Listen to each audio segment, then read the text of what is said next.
बिस्मिल्लाहिर्रहमानिर्रहीम, अस्सलाम वालेकुम नाजरीन, आप देख रहे हैं 92@8 विद सादिया अफसाल। नाज़रीन, विफाक की बात करें तो यहाँ पर तो वज़ीर आज़म इमरान खान ने कौमी असम्बली से एतमाद का वोट हासिल कर लिया, बल्कि 2018 के मुकाबले में 2 वोट्स ज़्यादा हासिल किए और 178 का नंबर जो है वो बना। लेकिन पंजाब में तब्दीली के लिए PDM की कोशिशें शुरू हो गई हैं। PDM की तमाम जमातें इस वक्त हमें पंजाब में एक्टिव नज़र आती हैं कि किसी तरीके से CM पंजाब उस्मान बुज़दार साहब को तब्दील किया जा सके, वहाँ पर इन हाउस तब्दीली लाई जा सके। पीपल्स पार्टी के चेयरमैन बिलावल भुट्टो जरदारी की आज हमजा शहबाज शरीफ से मुलाकात भी हुई। हमजा शहबाज शरीफ पंजाब असम्बली में अपोजिशन लीडर हैं।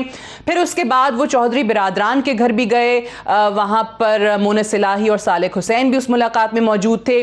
गिलानी साहब के लिए, चेयरमैन सेनेट के लिए उन्होंने हिमायत मांगी, उससे तो इनकार कर दिया PMLQ ने। लेकिन काफ लीग का पंजाब में इन हाउस तब्दीली के लिए बहुत अहम किरदार हो सकता है। और अभी भी जो सेनेट के इंतखाबात थे पंजाब के, वो भी जिस तरीके से खुश असलूबी से तय पाए, उसमें भी चौधरी परवेज़ इलाही का बहुत बड़ा किरदार था, जिन्होंने जरदारी साहब को फ़ोन करके मनाया और दूसरी तरफ नून लीग के ख्वाजा साद रफ़ीक से राब्ते करके ये मामलात बहुत खुश असलूबी से पंजाब में निपटा दिए। अब क्या वाकई बुज़दार साहब की तब्दीली के लिए चौधरी बिरादरान साथ देते हैं PDM का? इस पर बात करेंगे। और बुज़दार साहब के अलावा उनको रिप्लेस करने के लिए इस वक्त जो नाम सरे फहरिस्त है, जो गर्दिश कर रहा है, वो पंजाब के वजीर कानून राजा बशारत साहब का नाम है। उनके बारे में ऑब्वियसली कहा जाता है कि पहले जब ये काफ लीग में थे तो तब का एक्सपीरियंस भी है, प्लस ब्यूरोक्रेसी के साथ इनके मामलात काफ़ी अच्छे हैं, तो इसलिए राजा बशारत साहब का नाम गर्दिश कर रहा है।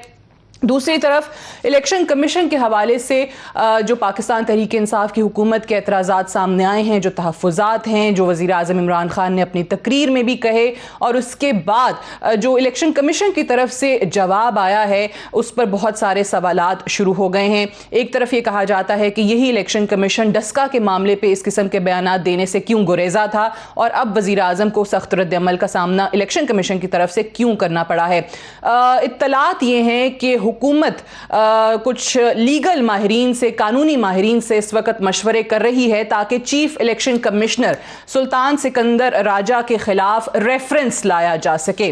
चीफ इलेक्शन कमिश्नर के खिलाफ रेफरेंस लाने की तैयारी में है इस वक्त हुकूमत। बहुत सारे कानूनी माहिरीन से राब्ते किए जा रहे हैं। इन तमाम चीज़ों के हवाले से आज हम बात करेंगे। सेनेटर मौला बख्श चांडियो साहब हमारे साथ मौजूद हैं इस्लामाबाद स्टूडियो में, सीनियर रहनुमाए पाकिस्तान पीपल्स पार्टी के। बहुत शुक्रिया आपकी तशरीफ आवरी का। सेनेटर जावेद अब्बासी साहब हमारे साथ मौजूद हैं, सीनियर रहनुमाए PMLN के। और सेनेटर वलीद इकबाल साहब हमारे साथ मौजूद हैं पाकिस्तान तहरीक इंसाफ की तरफ से। आप तीनों को प्रोग्राम में खुश आमदीद कहते हैं। चांडियो साहब, पहले तो मुझे बताइए कि ये पंजाब में क्या वाकई आपको लगता है कि कामयाब हो जाएगी PDM इन हाउस तब्दीली लाने के लिए, बुज़दार साहब को तब्दील करने के लिए? मैं हतमी तो बात नहीं कह सकता, आपने तो बिल्कुल पक्का जवाब पूछा है मुझसे। लेकिन ये अपोजिशन पार्टियां हैं, करनी चाहिए, करनी क्यों वैसे बुज़दार साहब को क्यों हटाना चाहते हैं? अभी मेरे से तो ये सवाल, बुज़दार साहब बहुत अच्छे हैं, एक बलोच आदमी हैं, हमें तो अच्छे लगते हैं, लेकिन उन्होंने भी बोलना शुरू कर दिया है। बोलना शुरू कर दिया है, इसलिए आप उन्हें हटाना चाहते हैं? मैं देखो, मैंने ऐसी बात की क्या? मैं आपको बता रहा हूँ, इन्होंने बोलना शुरू किया है। अब देखो, मैं कोई बुरा मिसाल तो नहीं देता, वो पर आ गए, ये आ गए, ये मुझे नहीं आते। लेकिन ये जिस किस्म के इंसान हैं, सुना देखा, अब उससे वो मुख्तलिफ है। अब मुख्तलिफ है, इनके लिए राय भी मुख्तलिफ हो जाएगी।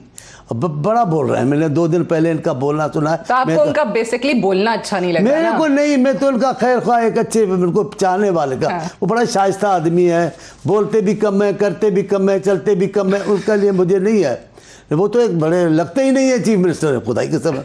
जो आज तक मैंने चीफ मिनिस्टर देखे दबंग किस्म के, पंजाब के पंजाब कहाँ ये ऐसे। तो शहबाज शरीफ साहब अच्छे लगते थे आपको? सच्ची बात बताऊं, ये अभी पार्टी की बात है, मैं ऐसा नहीं कहता। बुज़दार साहब अच्छे हैं, मैं ऐसे नहीं कहता। शहबाज शरीफ से ज्यादा अच्छे शहबाज शरीफ तो ज्यादा, वो सियासी आदमी थे। वो ईमानदारी की बात है, मुझे पार्टी माफ करे, उनको तो अपनी पार्टी वाले ही कभी कभार मेरे जैसे लोग पसंद नहीं करेंगे, लेकिन वो सियासी आदमी थे। ये अभी बन गए हैं माशाल्लाह, इनको अभी बोलना आ गया है। 2 दिन पहले मैं सुना, मैं हैरान था कि बुज़दार साहब भी ऐसा बोलते, चलो जी बस तो ठीक है, आपकी बात अच्छी समझ बात में आ गई कि बोलना शुरू हो गए हैं, खामोश थे तो इतनी कोशिशें नहीं जरूर है आप आपकी तरफ से। जब आप बोलेंगे, तनकीद करेंगे तो खुद पे भी तो तनकीद के दरवाजे खोलेंगे ना, ये तो कोई बात नहीं। अच्छा, लेकिन आपने आज देखा बिलावल साहब के साथ हमजा शहबाज शरीफ साहब जब खड़े थे, जॉइंट प्रेस कॉन्फ्रेंस हो रही थी, तो जब उन्होंने कहा कि हम बुज़दार को फारिग, आप नहीं चाहते कि हम बुज़दार साहब को फारिग करें यहाँ से, आप नहीं चाहते कि पीडीएम यहाँ तब्दीली लाए, तो उस पर कोई रिस्पॉन्स खासा था नहीं हमजा शहबाज शरीफ का। तो लगता है कि नून लीग शायद आपको इस मामले पे उतना सपोर्ट ना करे जितनी आपकी तवक्कुआत है। मुझे पता नहीं है, मैं तो एक बात जानता हूँ और मैं आपको पता है, मैं ईमानदारी से बोलता हूँ, जो मेरे दिल में है, ये मियाँ साहब की साहबजादी आई हैं तो कुछ नून लीग में कोई गर्मा गर्मी, कोई सियासी रवैये नजर आ रहे हैं। ठीक है, भले हमें पसंद हो न हो, लेकिन सियासत वो बाप की तरह पार्टी को सियासी बना रही हैं, लेकिन न उनके वालिद साहब में कोई ऐसा तासुर था हमारे लिए, न इनके बेटे में है, तो मुझे तो इस पर तजुब नहीं आता। हमारे पे ये तजुब बड़ी बात है, हम नून लीग के साथ चल रहे हैं, एक वसी बात के लिए, एक जमहूरियत के लिए चल रहे हैं, वरना इन्होंने कभी हमारे लिए गर्म जोशी की नहीं है। ठीक है। अच्छा, मुझे वलीद इकबाल साहब ये बताइएगा कि ये जो कोशिशें हैं बुज़दार साहब को हटाने की पंजाब में, आपको लगता है कि वाकई ये कोशिशें रंग ले आएंगी? आज चौधरी बिरादरान से भी मुलाकात हुई, गिलानी साहब की हिमायत करने से तो उन्होंने माजरत कर ली, लेकिन बुज़दार साहब के हवाले से क्योंकि उनके भी तहफ़्फ़ुज़ात रहे हैं, तो आपको लगता है कि आपके अपने इत्तेहादी इस मामले में शायद आपका साथ छोड़ जाएं? नहीं जी, ये जो कोशिशें आप फरमा रही हैं, ये जो एफर्ट्स हैं, ये मैं नहीं समझता ये रंग लेके आएंगे। और उसकी आप एक तो ये आपने खुद ही जो बयान कर दिया, मैं भी इससे वाकिफ हूँ कि आज जो उन्होंने टका सा जवाब दे दिया है, टका सा जवाब दे दिया रिगार्डिंग दी चेयरमैन सेनेट, वो उन्होंने उससे टोन सेट कर दी है। मैं आपको ये अर्ज कर दूं, मैं पंजाब ही से इलेक्ट हुआ हूँ सेनेटर, मैं तो खैर 2018 वाले बैच में था, तो रिटायर जो है वो 2024 में होना है, लेकिन उस दौरान मेरी खासी करीबी इंटरेक्शन हुई उस इलेक्शन के दौरान, जो कि 2018 की नवंबर में हुआ था, ज़िमनी था वो, सीट्स वेकेंट हुई थी कुछ, और उसके दौरान भी और उसके बाद से भी मेरी चौधरी साहब से, बिकॉज वोट्स हमने पंजाब असम्बली से लेने थे और लिए थे, और वो उसके कस्टोडियन और स्पीकर हैं, मेरी उनसे रवाबित मुसलसल रहे हैं। मैं वैसे भी उनसे बड़े पुराने मरासिम में फैमिली लेवल पर भी और इस तरह से, तो मैं अब आपको इसके बुनियाद पर एक दो बातें जो हैं अपने जो समझ है मेरी और मेरा जो इसका असेसमेंट है, मैं वो बयान करना चाहता हूँ। नंबर एक ये कि वो उस्मान बुज़दार साहब के साथ बिल्कुल कंफर्टेबल हैं, मैं अच्छी तरह फर्स्ट हैंड जानता हूं उनके बारे में। मैंने जो गुफ्तगू हमेशा मेरे जो बहुत सी इंटरेक्शन उनसे होती रही है माजी में भी और हाल रीसेंट पास्ट में भी, मुझे उनकी तरफ से कोई ऐसे तहफ़्फ़ुज़ात या देखें ऊंच नीच तो आती रहती है, ज़रूर उनको कोई ना कोई शिकायत किसी एक केस में, किसी दो केस में हुई होगी, किसी बात में काम नहीं हुआ या जो भी उनकी बात नहीं, वो तो चलता रहता है, लेकिन अमूमी सतह पर कोई ऐसा तहफ़्फ़ुज़ या कोई ऐसा एतराज़ उनको बुज़दार साहब पे नहीं है कि वो चाहेंगे कि वो उनकी कोई किसी किस्म की बरतरफी हो। ये एक बात है। दूसरी बात ये है कि PMLQ और उसके सरबराह के तौर पे परवेज़ इलाही साहब, चौधरी शुजात हुसैन साहब, मैं नहीं समझता, और ज़मीन आसमान से मिल जाएगा या जो भी हो जाएगा, लेकिन वो PMLN के साथ ऐसा कभी कोई वो नहीं करेंगे किसी किस्म का अरेंजमेंट, क्योंकि देखें ना, ठीक है, ये इस बात तो में तो कोई दो राय नहीं है कि वो जो कोalition गवर्नमेंट में छोटा कंपोनेंट वाला अरेंजमेंट पे तैयार होगी कि नहीं होगी, जो आज की नहीं पीपल्स पार्टी के तो 5-6 MPAs हैं, 5-6 MPAs हैं पीपल्स पार्टी के, तो इसीलिए मैंने PMLN की बात इसलिए की कि उनके बगैर जो है, और वो छोटे कोalition पार्टनर हैं, मिसालें मौजूद है पंजाब की तारीख में कि छोटा 17 MPAs के साथ मियां मंजूर वटू चीफ मिनिस्टर रहे कोalition गवर्नमेंट में, इसी तरह 15-16 MPAs के साथ सरदार आरिफ नकई चीफ मिनिस्टर रहे, छोटा कोalition पार्टनर बनता है, लेकिन उसके लिए उनको सपोर्ट PMLN की सपोर्ट के बगैर, वो अगर हमारी गवर्नमेंट से हटे वो, तो PMLN की सपोर्ट के बगैर वो कर ही नहीं सकते, और मैं समझता हूं वो उनसे हाथ मिलाएंगे ही नहीं, मैं जानता हूं उनको अच्छी तरह से। और PMLN के साथ आप कहते हैं कि वो जाएंगे नहीं। चौधरी बिरादरान के हवाले से जो आज गिलानी साहब पे चांडियो साहब जवाब मिला है, तो आपको वाकई लग नहीं रहा, जैसे वलीद इकबाल साहब कह रहे हैं कि उन्होंने एक टोन सेट करके बता दिया? मुझे पता नहीं है असल बात। गिलानी साहब पे उन्होंने कहा हम नहीं हिमायत वो करेंगे। मैं आपकी को गलत नहीं कहता, आपकी बात दुरुस्त होगी, लेकिन मुझे पता नहीं है सिर्फ का। चौधरी साहब बड़ी बड़ी नज़र के लोग हैं, शुजात साहब और उनके क्या नाम है उनके, परवेज़ इलाही साहब बड़े वज़ादार हैं, बड़े उनके ताल्लुकात हैं। वो ऐसी जल्दी में कोई ऐसी बात नहीं करते और नुकसान का और घाटे का सौदा वो करेंगे नहीं। बट ये कुछ भी इत्तला हो है जाए। जैसे वलीद इकबाल साहब कह रहे हैं कि उनको बुज़दार साहब से इश्यूज नहीं है काफ लीग को। देखिए नून लीग तो उनका मुकाबला नून लीग से है। हाँ। उनकी सियासी ज़िंदगी अभी नून लीग से है। अगर उन्हीं से मुकाबला बन जाएंगे तो क्या कर, लेकिन देर भी नहीं करेंगे। अगर कोई हालात अगर कोई हालात ऐसे आ गए, कोई ऊपर से कोई अच्छी कोई शख्सियत आ गई तो बनेंगे नहीं फिर इनके बयानात सुनना। जनाब ये एक बड़ी पार्टी थी, वफाक को बचाना था, नून लीग के बगैर क्या था ऐसा। ये बड़े कमाल के सियासतदान हैं। ये हल्के फुल्के सियासत जैसे हम जैसी बातें करते ऐसे नहीं करते, वो बड़ी गहरी बात करते हैं। अभी तक अल्लाह जिंदगी देते चौधरी शुजात को, वो भी जिंदा है, लेकिन परवेज़ इलाही साहब भी बहुत गहरे आदमी हैं। आपको राइट मैं एक ब्रेक ले लेती हूँ। ब्रेक से वापस आकर इस पे भी ज़रा बात करेंगे कि बहुत अरसे से जो PMLN के हवाले से खबरें थी, जैसे अभी चांडियो साहब ने कहा कि मरियम साहिबा जो हैं वो ज़्यादा एक एग्रेसिव सियासत करती हैं, तो अब हमजा शहबाज शरीफ के भी बाहर आ जाने से पंजाब में वो अपोजिशन लीडर हैं, क्या कोई फ़र्क पड़ेगा PMLN का की सियासत के हवाले से? ये जावेद अब्बासी साहब से भी रब्ता करने की कोशिश करेंगे एक ब्रेक के बाद।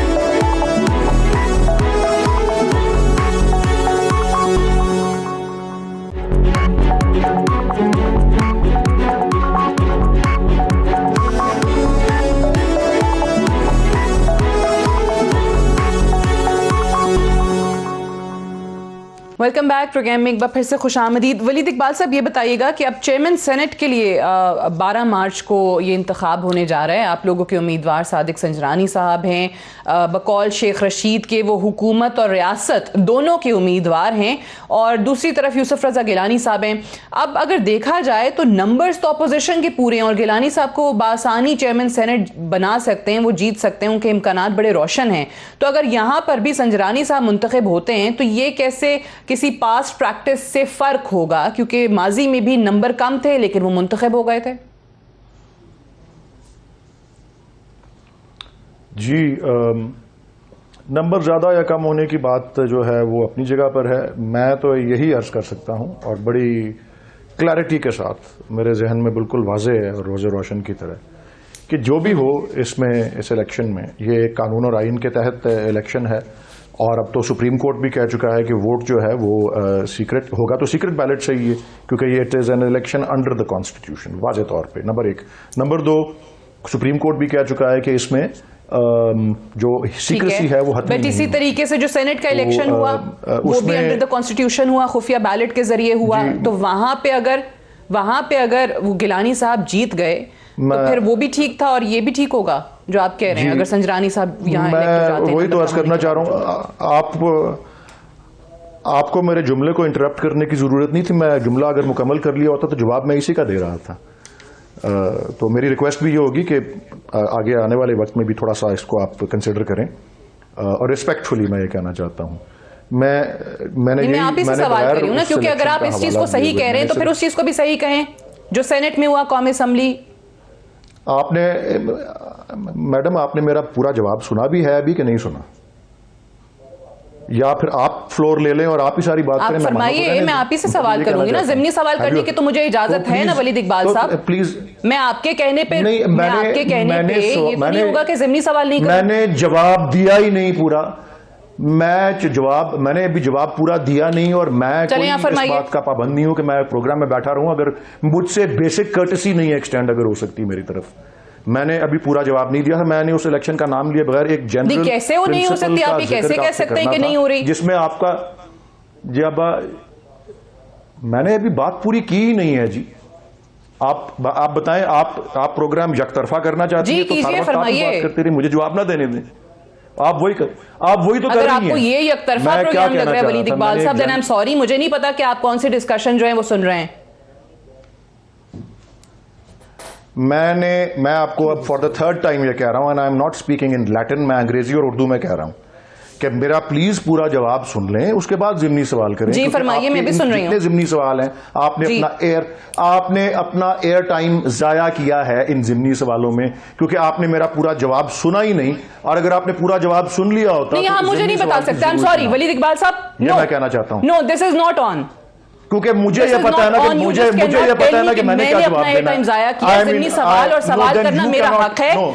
जवाब आपने देना है, आप जरूर दीजिए। नहीं, मेरा जवाब देना, मौजूद है, मैं आपसे जवाब देना और पूरा जवाब देना मेरा हक है। मैं नहीं बोलूंगी, जवाब देना और पूरा जवाब देना, जवाब देना और पूरा जवाब देना मेरा हक है। और मेरा हक ये भी है कि मुझे ये बेसिक कर्टेसी एक्सटेंड की जाए कि मुझे इंटरप्ट ना किया जाए, इससे पेशतर कि मैं अपना जवाब मुकम्मल कर लूं। अब इसमें कितना एयर टाइम आपने आपको जो चीज एक्सचेंज में जाया कर दिया है। सवाल करना कहते हैं, क्योंकि ये टॉक शो है और टॉक शो में यही नहीं, होता सॉरी, है। उसको नहीं कहते। जवाब देना चाहते हैं तो फरमाइए। नहीं, मैंने बहुत टॉक शोज, मैं भी बहुत टॉक, मैं को कल का बच्चा नहीं हूं, मैंने भी बड़े टॉक शोज अटेंड किए हुए हैं। ये मेरा पूरा जवाब है। सवाल का जवाब अब देंगे या नहीं? I hope. मैं ये कहना चाह रहा था आज, अभी से कुछ 3 या 4 या 5 मिनट पहले, हाँ जी, मैं ये कहना चाह रहा था कि इलेक्शन वो हो या ये हो, इलेक्शन कानून और आइन के मुताबिक होना चाहिए और उसमें किसी किस्म की करप्ट प्रैक्टिस और बदउनवानी नहीं होनी चाहिए। अगर चेयरमैन सेनेट के इलेक्शन में हो, कल होना है उसने, कल से मतलब आज से 4-5 दिन बाद ना, उसमें कोई करप्ट प्रैक्टिस होनी चाहिए। और जो पीछे इलेक्शन 4 दिन पहले सेनेट का हुआ है, उसमें भी कोई करप्ट प्रैक्टिस नहीं होनी चाहिए थी। अगर हुई है तो वह खिलाफ कानून है। मैं कई कतई तौर पे उसके साथ नहीं खड़ा हो सकता और उसकी हिमायत और उसकी तायीद नहीं कर सकता। हमारी इतला यही है कि उस इलेक्शन में करप्ट प्रैक्टिसेस रैम्पेंट थी, बकरा मंडी की तरह कीमतें लगी, नीलामियां हुई वोट्स की, और करप्ट प्रैक्टिसेस के नतीजे में यूसुफ रजा गिलानी साहब सेनेट की सीट, और उसको चैलेंज भी किया है हमने, और उसके शवाहिद जब पेश करेंगे जब मौका आएगा। मेरी उम्मीद यही है कि election commission of Pakistan supreme court के हुक्म पर अमल करेगी। जो चेयरमैन सेनेट का इलेक्शन है उसके हवाले से भी ओपन बैलेट नहीं कानून इजाजत देता, सीक्रेट होगा, सीक्रेसी हतमी नहीं होती, आइडेंटिफाइबल होगा, तो उससे पता लग जाएगा करप्ट प्रैक्टिस हुई है या नहीं हुई। वो सादिक संजरानी साहब के हिमायत करने वालों की तरफ से हुई हो या उनके यूसुफ रजा साहब के हिमायत करने वालों की तरफ से हुई हो, किसी भी उम्मीदवार की हिमायत या सपोर्ट में कोई करप्ट प्रैक्टिस हुई, ये मेरा पूरा जवाब था।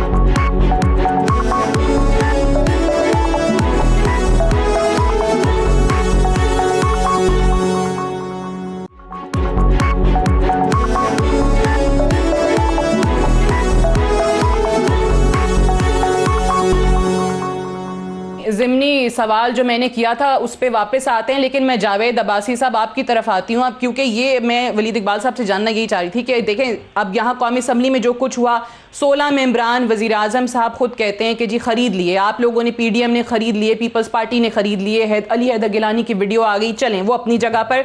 अगर वो चीज़ गलत है, खुफिया बैलेट था, आप लोग कहते हैं कि जी ज़मीर का वोट था, ज़मीर की आवाज़ सुनते हुए उन्होंने वोट कास्ट कर दिया, तो मैं वलीद इकबाल साहब से पहले यही जानना चाह रही थी कि अगर यहाँ पर चेयरमैन सेनेट के इलेक्शन में संजरानी साहब कम वोट होते हुए भी जीत जाते हैं, तो फिर बात तो वही हो गई जो कौमी असम्बली वाले दिन सेनेट के इलेक्शन में कौमी असम्बली के अंदर हुआ है।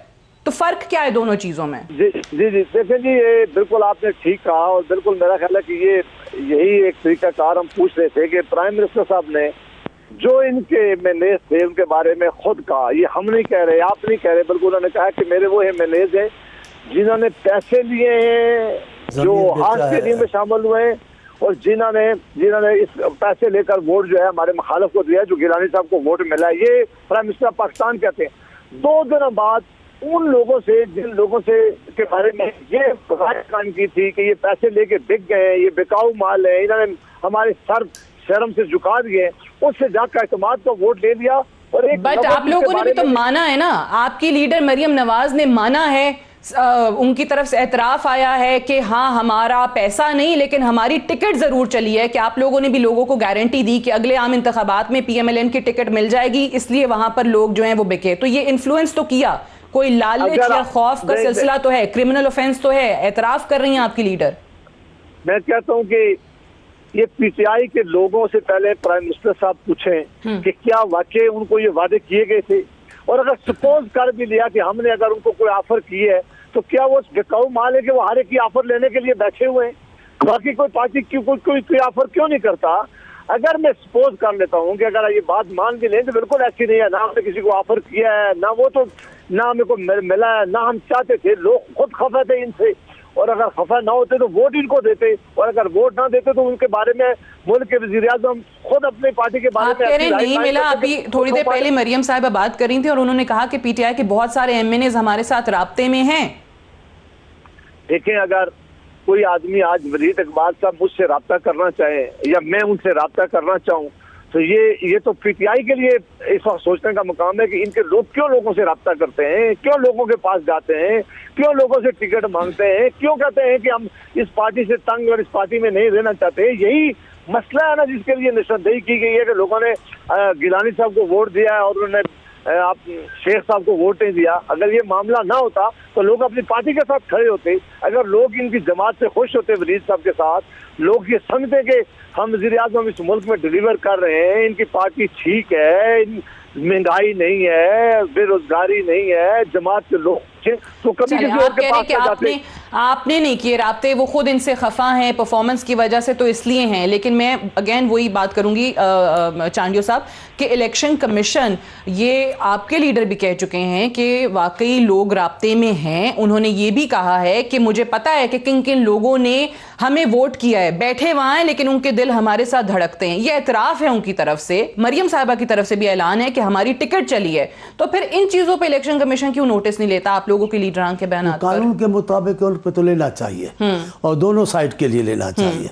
यहाँ बदकिस्मती से एक साइड पे एक्शन होता है, दूसरी से आंख बंद कर दी जाती है। लेकिन मैं ये बात कह रहा हूँ, अभी वज़ीर-ए-आज़म साहब बड़ी अच्छी अच्छी बातें करते, मीठी मीठी प्यारी प्यारी बातें करते।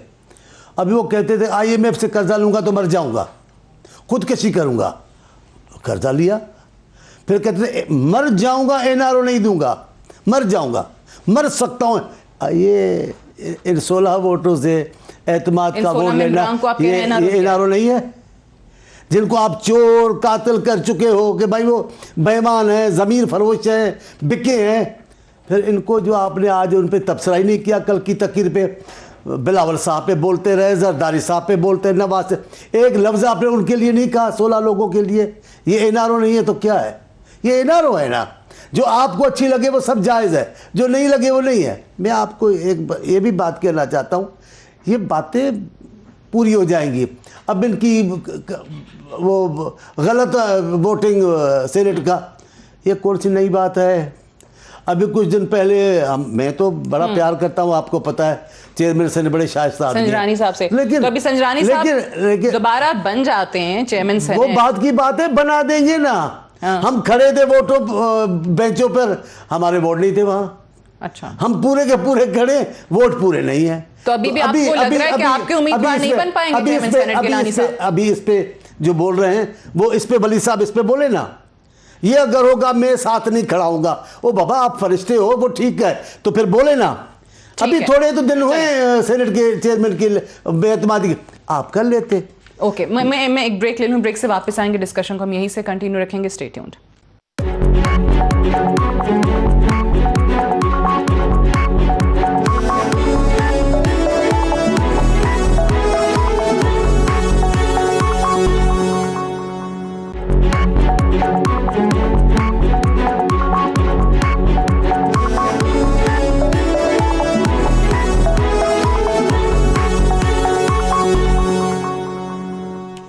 वेलकम बैक प्रोग्राम में एक बार फिर से खुश आमदीद। अब्बासी साहब ये बताइएगा, अभी जिस तरह चांडियो साहब ने इलेक्शन कमीशन के हवाले से बात की कि ऑब्वियसली वन साइडेड नहीं होना चाहिए या पार्टी नहीं बनना चाहिए, लेकिन मसला ये है कि पीडीएम भी इस वक्त यही कहेगी इलेक्शन कमीशन का कोई भी फैसला आ जाए उनके खिलाफ अगर हो या ऐसा जो उनको सूट ना कर रहा हो, तो आप कहेंगे कि इलेक्शन कमीशन हुकूमत को फेवर कर रहा है। इस वक्त हुकूमत जो है वो तहफ़्फ़ुज़ात का इजहार कर रही है कि डस्का पे आपकी लीडर का जो मुतालबा था वो मान लिया, कि पूरे हल्के में उन्होंने कहा रीपोलिंग होनी चाहिए, वो तस्लीम कर लिया गया। अब यहाँ अली हैदर गिलानी की वीडियो पर कोई खातिर खा नोटिस नहीं लिया गया। 11 मार्च को उन्होंने बुलाया है, लेकिन वो कहते हैं कि जी 12 को तो चेयरमैन सेनेट का ओथ है, गिलानी साहब की कामयाबी का नोटिफिकेशन भी नहीं रोका गया। सो ये तहफ़्फ़ुज़ात भी तो सामने आ रहे हैं ना हुकूमत के। वो कह रहे हैं कि पार्टी इस वक्त बने हुए आप लोगों को फेवर कर रहे हैं। देखिए जी, डिस्का का इलेक्शन नोटिस को इसलिए कंपेयर नहीं किया जा सकता कि वहाँ तारीख में पहली दफा प्रिजाइडिंग अफसरों को अगवा किया गया है। पहले ये होता था कि कोई पोलिंग एजेंट अगवा हो जाता था, प्रिजाइडिंग अफसर इतनी तादाद में कभी नहीं अगवा हुए।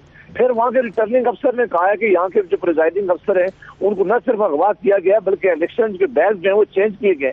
फिर इलेक्शन कमीशन ऑफ पाकिस्तान ने खुद कहा है कि वहाँ जो बहुत ज्यादा जो है वहाँ धांधली करने की कोशिश की गई है, लिहाजा हम फैसला करते हैं। हमने प्लीज रूल ली है, उन्होंने कहा फैसला करते हैं कि सारे हल्के में दोबारा पोलिंग की जाए। बट अब्बासी साहब, बात ये है कि आपकी जो अपनी वहां कैंडिडेट थी सैयदा नौशीन गिलानी, उन्होंने खुद कहा इलेक्शन कमीशन को लिख कर दिया कि उनको 337 पोलिंग स्टेशंस के नतायज पर कोई एतराज नहीं है, सिर्फ 20-22 का मसला है।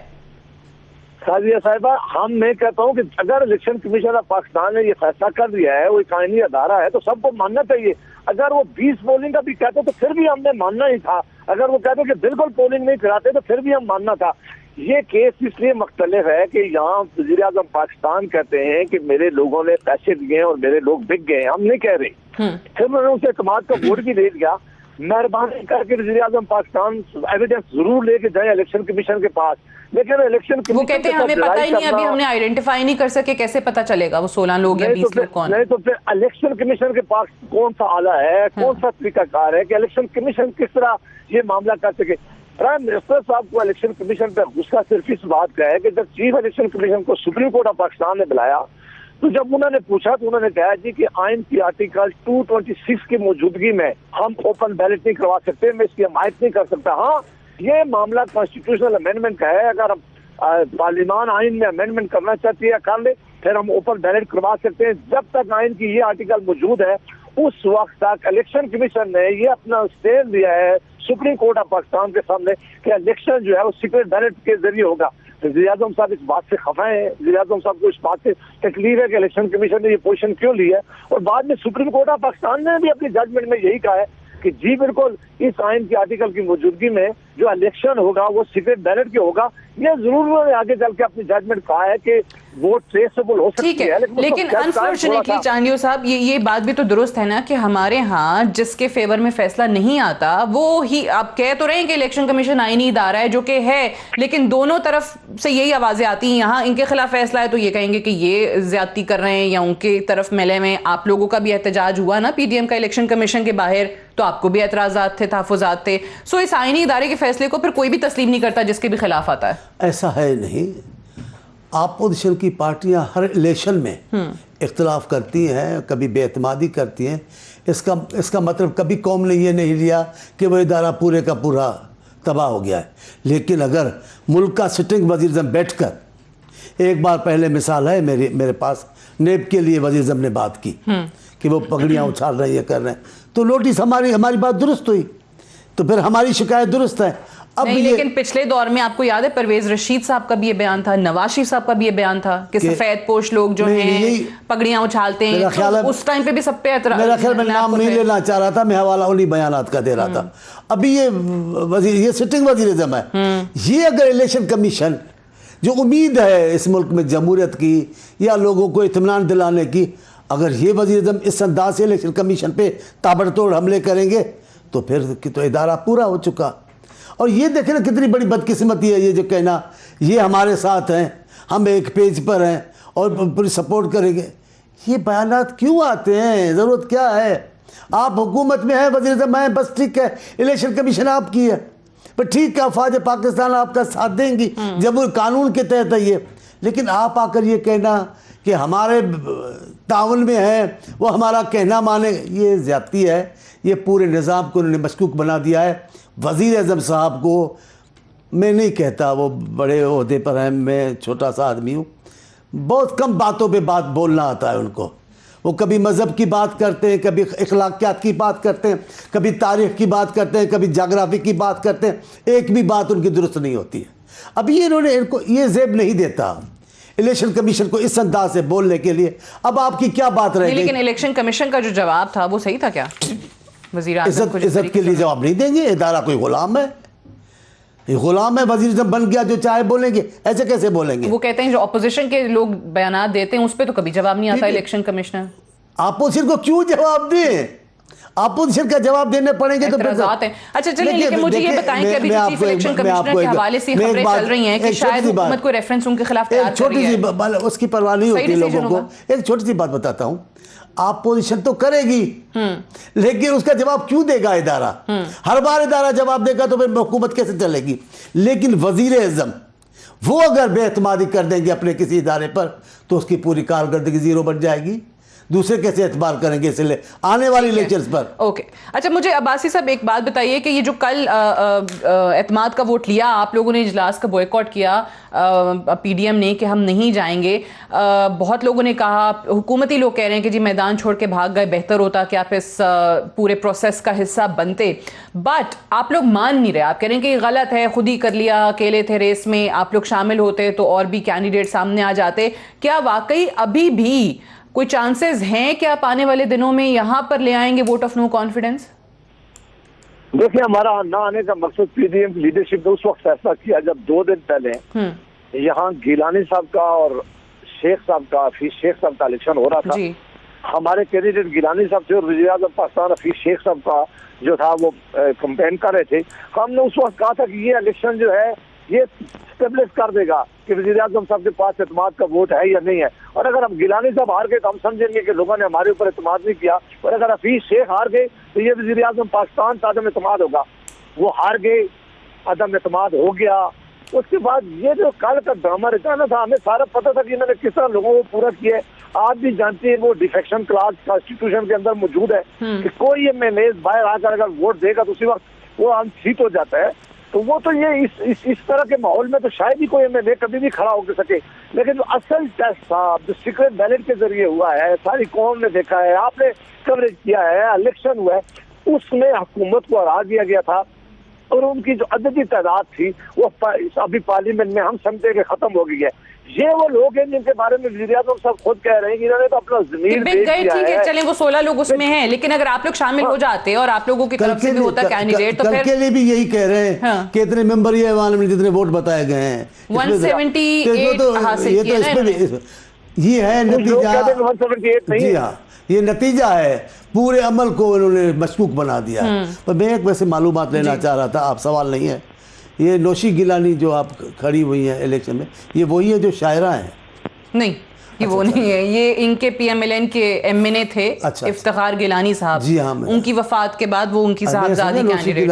मेरे को कैसे हो सकता है? चलें, बहुत बहुत शुक्रिया। Have to wind up here. Maula Bakhsh Chandio साहब आपका, जावेद अब्बासी साहब आपका बहुत बहुत शुक्रिया प्रोग्राम में तशरीफ आवरी के लिए। आई सी यू टुमारो इंशाल्लाह। इजाज़त दीजिए, खुदा हाफ़िज़।